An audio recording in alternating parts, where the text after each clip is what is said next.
Angithathe leli thuba akubingelela ngoba uDokotela Wesizwe bawujabulela ufana omuhle njengekehla lomlungu ubaba kaNomcebo. Amadoda amaningi thashaya ukuthi babe ubaba njalo kuthiwa baba kaNokthulu, baba kaFikile, baba kaNhlanhlu because singanzaba sinamagama abantu besifazana kanawo umfana.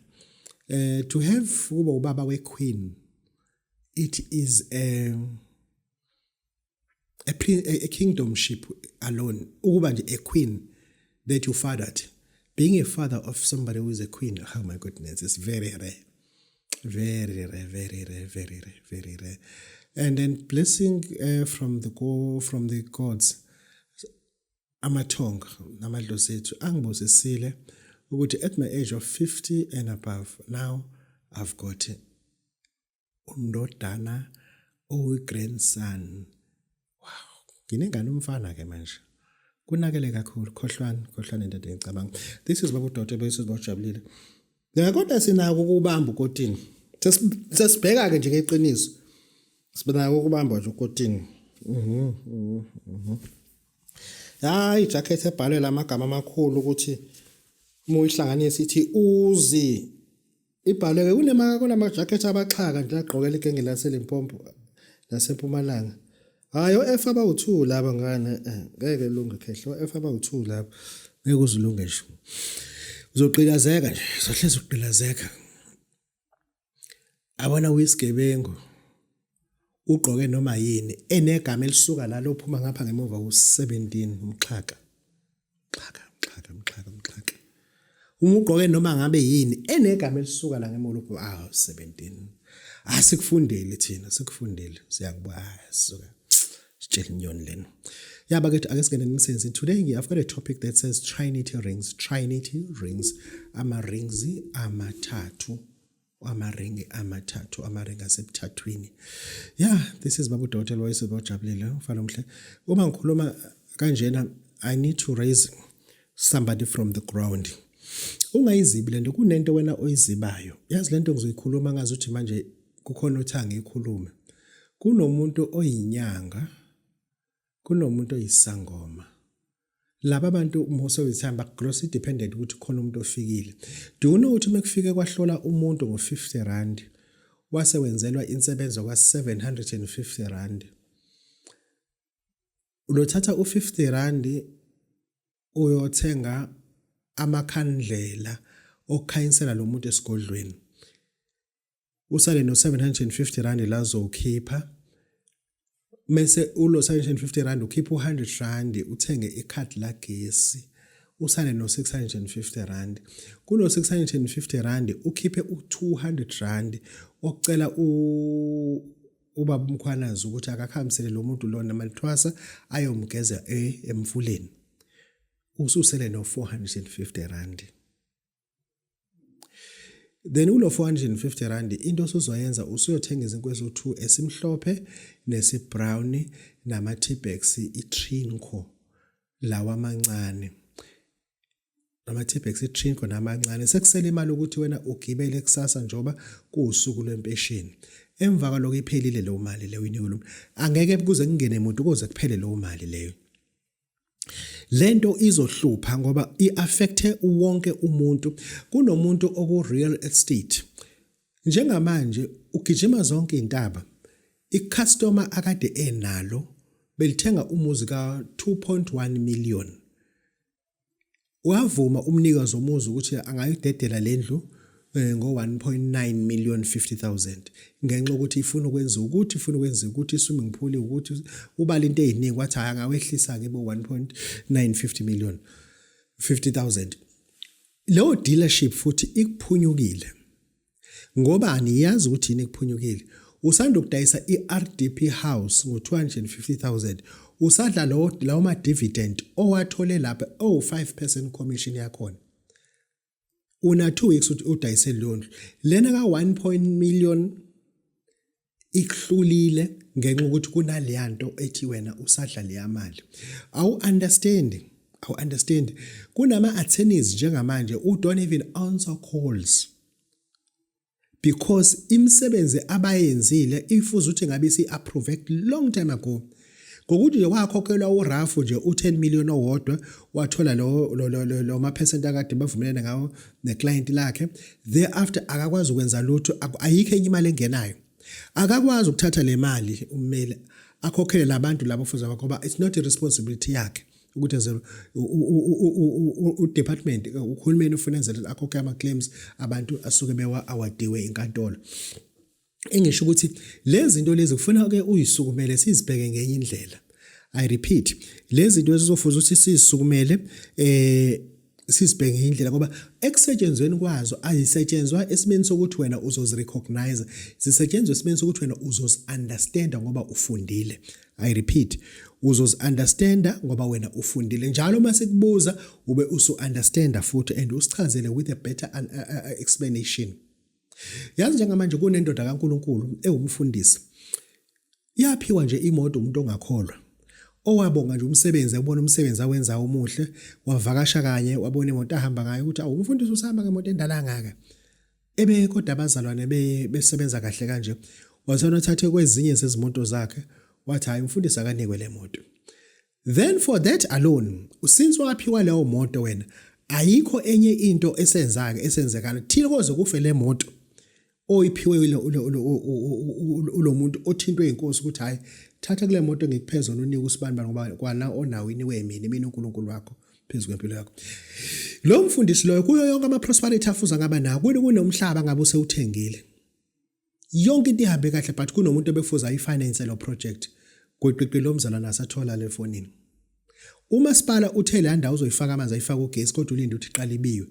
akakwazi ufaka amanzi nogesi esigangeni lo mzalwana akasatholakala because wena kunale moto lokho wayithola nje 18 months ago akusenzeki lutho le nto idinga uthi udile nayo sihlalele lana njengezinyanga ukuthi sizikhulume lezi zinto lezi wena ongaziboni ukuthi ziyodwa ziyidefect emzimbeni wakho empilweni yakho nje ziyidefect uyazi kunabantu abasebenze kakhulu kwi-MK especially kwi-MK amagama lalo wabo ayaziwa mahle kwafanga ngisho imoto zabo kodwa namhlanje banuka njengeqaqa ku-MK yindaba kunalento encane nje ababethola eceleni isivimbe lento ukuthi ngabe bayapromotheka lapha yana lonto ngifuna uyibheke and then uma usuyilungisa hayi ukuthi ugijima uze kubabudodela uma usuyilungisa wena awuboni mhlazana ubona ngizokutshela ke mina ukuthi wenza njani kuzokuphoqa ukuthi kuze kuphele konke onako kuyimanqa ufika ukuthi babudokotela 2 years ago wakwakhuluma ngalento namhlanje ngephambi kwakho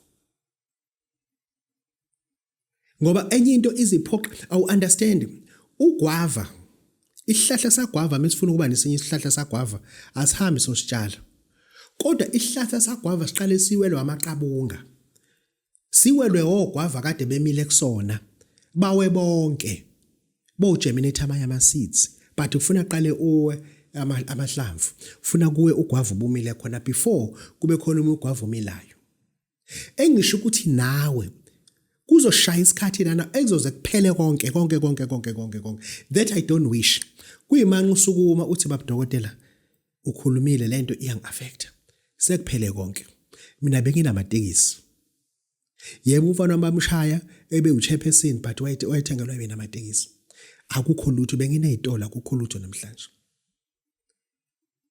le nto wena njengoba uyiziba yona ayikuzibanga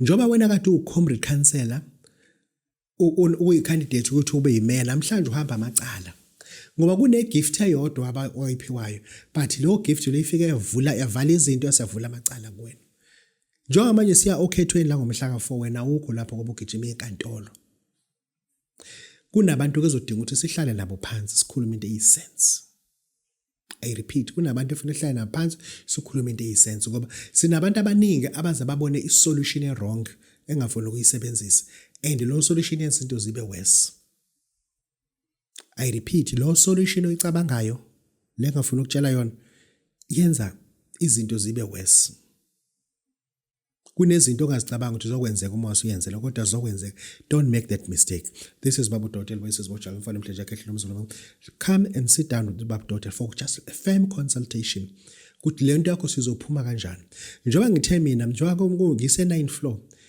ngibuye ngithole ilungelo ukuthi ngisebenzise ingilosi ngine kwinto zakhona. Uyofika usuphethe ingubo emhlophe. Mase sihambe nawo sokuthengisa isikapho. Mase sihambe nawo siyolwandle. Sifike sinikele kwengilosi. Sikucelele engilosini. Siphakamisa ingilosi. Sithi shaya amaphiko ngilosi. Sithi shaya amaphiko ngilosi. Phezu kwakho sithi ingilosi shaya amaphiko. Bese ishaya amaphiko ingilosi. Bese ishaya amaphiko ingilosi. Yeah. Bakithi yazi ezinye izinto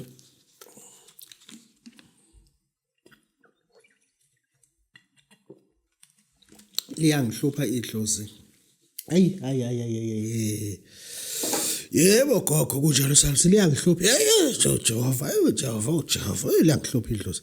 Idlozi leli lengihluphayo, umuntu ophakathi 45 46. Hey madoda amadala khulumani nithini? Hayi liyangihlupha idlozi. Idlozi lithi lifuna ngijole nentombi yakho. Hey madoda. Idlozi liyangihlupha lithi ngijole noma ngani yakho. Hey madoda ngase uzithini. Hey bantu badala ngiyakuzwa. Hey idlozi liyangihlupha. Lethi idlozi angijole nentombi yakho, niza ngijole noma ngani yakho. Kambi. Hayi ngeke bakithi hayi. Ngiyafuna ukuyilungisa lento kodwa kaze izolungana. Kodwa idlozi liyangihlupha idlozi lithi hayi ngeke idlozi lithi hayi. Hayi bola zangihlupha idlozi. Yo. Hayi akanginike kube kanye nje uma ngani yakho kuzothi idwili idlule lento. Ubani bantu kithi ufuna ukungisiza? Ubani ufuna ukungisiza? Hayibo vele ngihluphile idlozi mina. Yeah, abantu bakithi kungcono ke seniyazi ukuthi ngiyinyanga. Yebo salokwazi ngezwe. Seniyazi ukuthi ngiyinyanga ngihlushwa idlozi lithini. Bakithi ake sikhulume nilento. This is Babu Dr. Boyise Bajabule mfana omhleja khehle umzulu amancisa futhi ngesolo. Uyazi Africa is a bad country altogether. Africa with bad people altogether. Baboons, monkeys. In Africa, lions are roaming the street. We got diseases, we got Ebola, we got mosquito, we got malaria. Africa, it's izwe nje. Oh my goodness, izwe limbi. Abantu abase Europe banalo perception ukuthi nje this is Africa. Kunabantu ke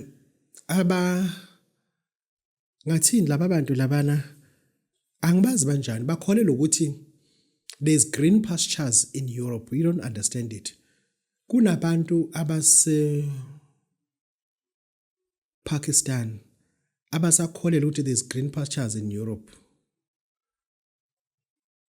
Uyazi kunomuntu wasePakistan odla 2 meals a day in Pakistan. Udla 2 meals a day. Kunomuntu waseBurundi odla 2 meals a day. Every day udla 2 meals. Regardless ukuthi idla udla 2 meals a day. Ngikhuluma mina ngomuntu mina that does not eat from the dustbin. Khuluma ngomuntu mina ongena endlini adla ukudla. Kunomuntu waseZanzibar odla hot meal every night and he sleeps in the house. Every night hot meal. He's in Zanzibar, that is Africa. Kunomuntu osukile eAfrica uwaya eNorway. Namhlanje lo muntu ulala epark with birds. Ulala epark namajuba. The best food that he eats udla soup kitchen. In Europe isikhathi esiningi amasonto special churches baba nento ekuthiwa ama-soup kitchens nama-mosque aba nama-soup kitchens. What I mean by soup kitchens, njalo ekuseni babaya enkonzweni bafike bathandaziswe bese bebamba iqueue laphayana bese befakelwa u2 slice wesinkwa ngapha o ibansi kanjalo nenkomishi yesobho polystyrofoam ahambe bohlala lapha badle bese phambi. That is what they do for the rest of their life. At night usuku lonke they scavenge food from the dustbin whole day into abayenzayo baphatha ama carrier bag ojosaka baphatha ama carrier bag anything ayitholile that is edible asengadleka akayidlwe ithatha iphonza la kuJosa kwabo uzothi bese olala lapha eBed Park noma ngabe uzolala uphansi kwebridge noma yikuphi azolala khona uzoqala akakhipha into azozidlaka manje uqala akakhipha into azozidlaka. That person, you know what he did? Ngikhuluma mina ngomuntu waseZambia who sold his car, who sold his house, a two-room house, he sold it. Ngikhuluma mina ngomuntu wase-Free State odayise umuzi wakhe wadayisa imoto.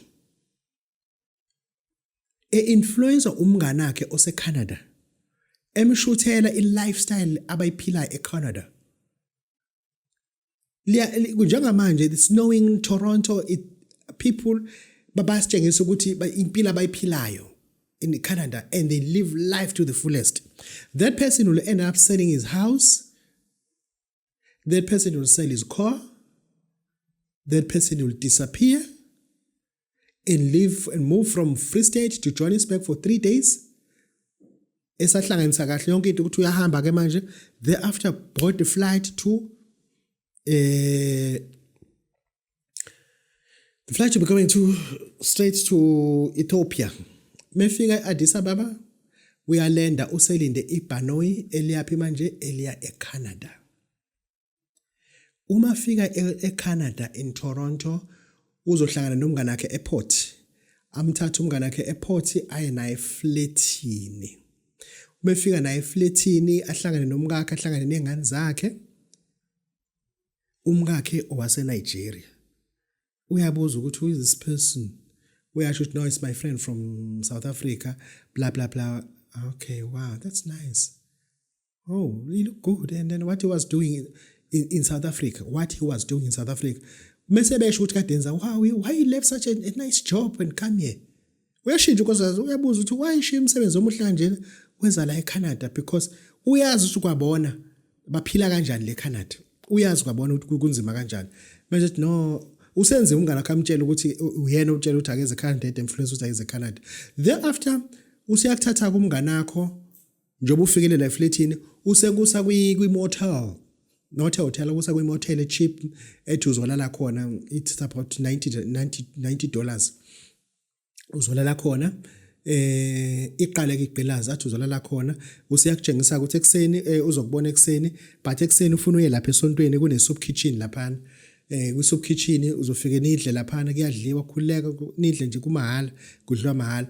Uthe yona imotel u90 kanti yena wetshela ukuthi lo 90 rand lo $90 ukhokha ubutshela ukuthi na a month kanti a day it's $90 a day.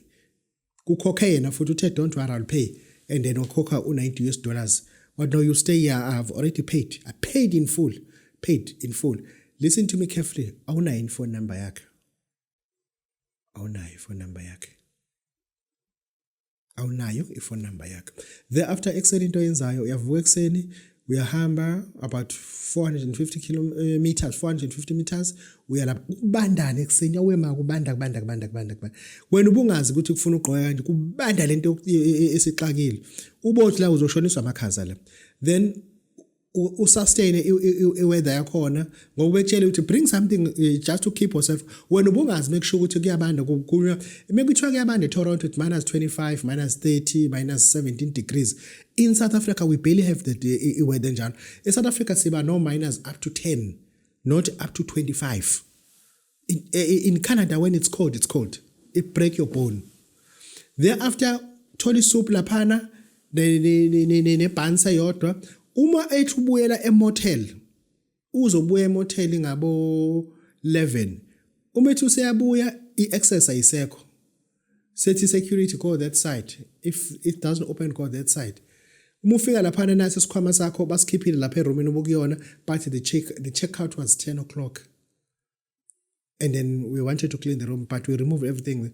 Uthi no, but my friend paid. Do you know ukuthi mesikhuluma $100 sikhuluma ngamalini? Uyakwazi ukuthi unayo idea ukuthi sikhuluma ngani? 1600. Lo muntu ukhokhe laphana uwafa lo mali. Almost ukhokhe u90 yena. Ukhokhe 1400. Wena ujethi i-rent yale ya room okuyona u1400 ngenyanga kanti per night. Inamba onayo wena ka WhatsApp kuphela. ifoni yakho ayirekhiwe ukuthi ikwazi ukuthi isebenze la unayo iSIM card yaseCanada. All you've got unale number ucela bona bakufonisa. Thereafter into abazokutshela wena le roomini but we don't have the facility in this hotel. Find somebody there to help. We only got reservation for our guest. You are no longer our guest. Thereafter ke usudlile ke isuphu usokwenzile lokho you are stranded eCanada. You are stranded eCanada. Usufunda ukulala eBed Park, usufunda ukodla isupra. Ukutshengisela ngithi usufunda ukulala phansi kwebridge ubase kubaso kuze kuse. You live like that. You sold everything. Ubani omaziyo ngakini millionaire who lives in overseas, who left South Africa when now is very rich. He's a billionaire in Europe. We don't have billionaires. The conducive in overseas countries is not made for Africans. In Brazil, as a South African, there is no way that you become a billionaire in Brazil, a millionaire in Brazil. The conducive, it's not, the environment is not conducive for you. In Iran, leave alone that are fighting now, there was no way that you can leave South Africa and stay in Iran and become very rich in Iran. There is no way. The environment is not made for that.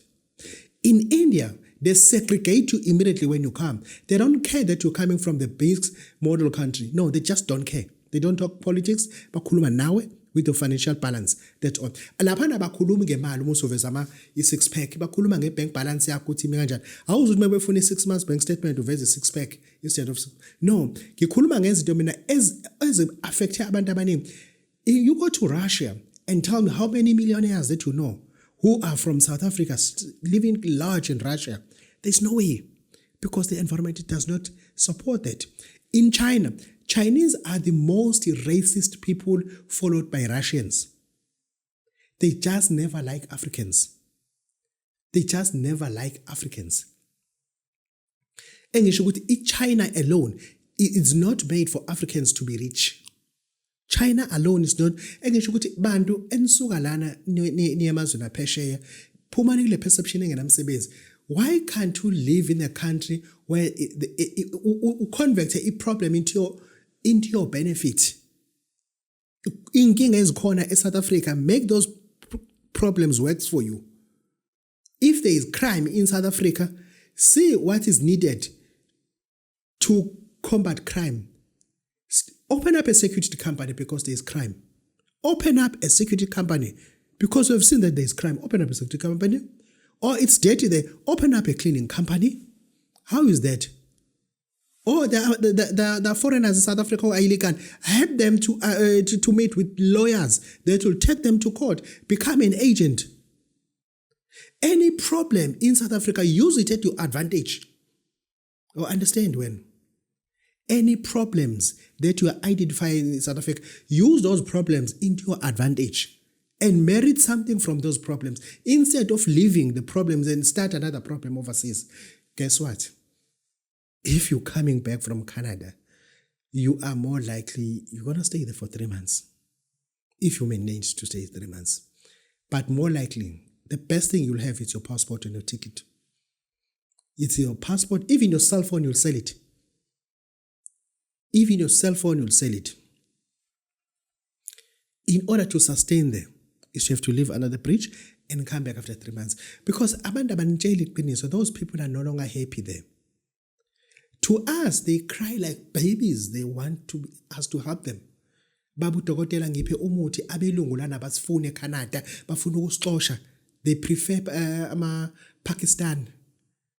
They prefer Pakistanis than us. In Ireland, they call us, but babu dokotela give us something because labelungu abasifuni lana. Abelungu abasifuni la. Zimbabweans they call us, Zambians they call us. Would you please help us? I know you got something. Just do something, but don't send anything here because it won't reach us. The vetting is so strict. Nothing comes here. I understand ukuthi kunamadoda amadala obaba that we trusted them. In New Zealand, basenga inkomo. In New Zealand, batshala amazambane. In Australia, bagunda amagusha, balusa amagusha in Australia. Obaba esibathembayo thina la, that nothing in overseas. Nothing. Osisithina besibathembile. Basebenzisa imizimba yabo lapha ngifuna usezele gameleni. Kusenyiswa imizimba yabo lapha ukuze bakwazi baphila. Osisakade bathembile kade sisebenza kahle eSouth Africa. A trade ngokomzimba wakhe lapha as a foreign exchange to make money. We don't want that to happen. We have to tell people the truth. Before you even think of leaving, tell us, why are you leaving South Africa? Because of crime, open up a security company. Or South Africa is dirty, open up a cleaning company. Or South Africa is corrupt, become a spy. You got no idea spying is a business on its own.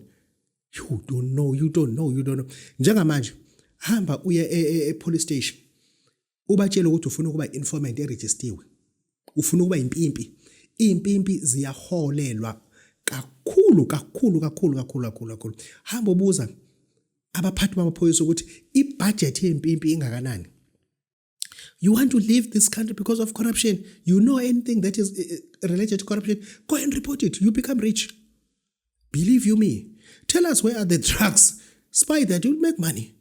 Tell us who killed this person. You'll make money. Tell us who raped the child. You will make money. You will make money. Tell us about the generals that you know who are corrupt. You'll make money. Why are you living? Because of corruption. Corruption is money. Corruption is money. Become a spy. In overseas countries, if you become a spy, you retire from your job. Because in the USA, the little you can earn as their spy, I repeat, if you work with CIA, the little they can pay was a converter when it is $5,000 every month.